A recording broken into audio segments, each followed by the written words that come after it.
कि मदरसा के मौलवी आतंकवाद की शिक्षा देते हैं, मदरसे में आतंकवादियों को ट्रेनिंग में दी जाती है, ये निंदनीय है। देश के मदरसों ने कई बड़े बड़े बुद्धिजीवी, लेखक, क्रांतिकारी पैदा किए हैं।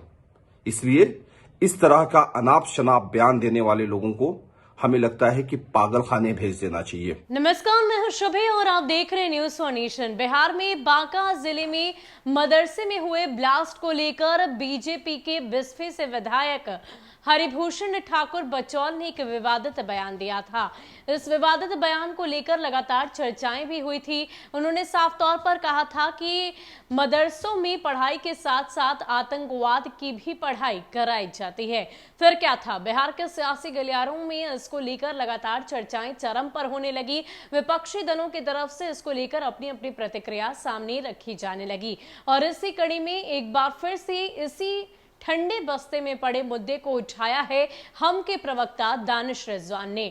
आपको बता दें कि दानिश रिजवान ने साफ तौर पर कहा है कि इस तरह की बातें करना कहीं ना कहीं विकृत मानसिकता को दर्शाता है और मदरसों में आतंकी की पढ़ाई नहीं होती बल्कि पढ़ाया जाता है, तालीम दी जाती है और इस तालीम के माध्यम से कई दफे ऐसा देखा गया है कि मदरसों में पढ़े हुए लोगों ने देश का नाम रोशन किया है, विश्व में एक ख्याति पाई है। लेकिन इन सब के बीच इस तरह की मानसिकता उनकी विकृतता को दिखाती है। साथ ही साथ ये भी कहा है कि इन लोगों को पागल खाने भेज देना चाहिए। क्या कुछ कह रहे हैं दानिश रिजवान, आप पहले सुनिए। देखिए, कोई भी धर्म, कोई भी शिक्षण संस्थान आतंकवादियों की ट्रेनिंग नहीं देती है। अगर इक्का दुक्का घटना घट जाए, इसको लेकर के पूरे संप्रदाय के ऊपर में सवालिया निशान खड़ा करना, पूरे के पूरे शिक्षण संस्थान के ऊपर में सवालिया निशान खड़ा करना, यह मुझे लगता है कि विकृत मानसिकता की निशानी है। अगर इस तरह की घटना में कोई संलिप्त है तो उनको पकड़कर हम कार्रवाई करते हैं। लेकिन अब सीधे सीधे ये कह देना कि मदरसा के मौलवी आतंकवाद की शिक्षा देते हैं, मदरसे में आतंकवादियों को ट्रेनिंग में दी जाती है, ये निंदनीय है।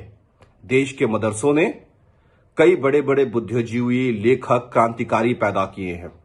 इसलिए इस तरह का अनाप शनाप बयान देने वाले लोगों को हमें लगता है कि पागल खाने भेज देना चाहिए। आपको बता दें कि एनडीए में तकरार को लेकर पहले से ही विपक्षी दलों की तरफ से लगातार चर्चाएं हो रही है और एनडीए में एक तरफ जहां जेडीयू है, बीजेपी, हम, वीआईपी, ये तमाम पार्टियां हैं, लेकिन इन सब के बीच जैसे ही बीजेपी के विधायक की तरफ से इस तरह के विवादित बयान को सामने रखा जाता है, उसके बाद हमने मोर्चा संभाल लिया। जीतन राम मांझी ने भी खुद अपने ट्विटर हैंडल से कई तरह की बातें कही थी और हम के प्रवक्ता दानिश रिजवान ने भी लगातार इस तरह की बातों की ही चर्चा की थी। कहीं ना कहीं हम के मुखिया जीतन राम मांझी के तेवर जब बदले बदले दिखाई दिए तो इस बात की चर्चा हो रही थी कि एनडीए में टूट होगी, लेकिन इन सारी बातों को परे रखते हुए, दरकिनार करते हुए जीतन राम मांझी ने साफ कह दिया कि वो एनडीए में ही बने रहेंगे। लेकिन इन सब के बीच दानिश रिजवान ने ठंडे बस्ते में पड़े इस मुद्दे को एक बार फिर से उठाया है और बीजेपी विधायक को घेरने की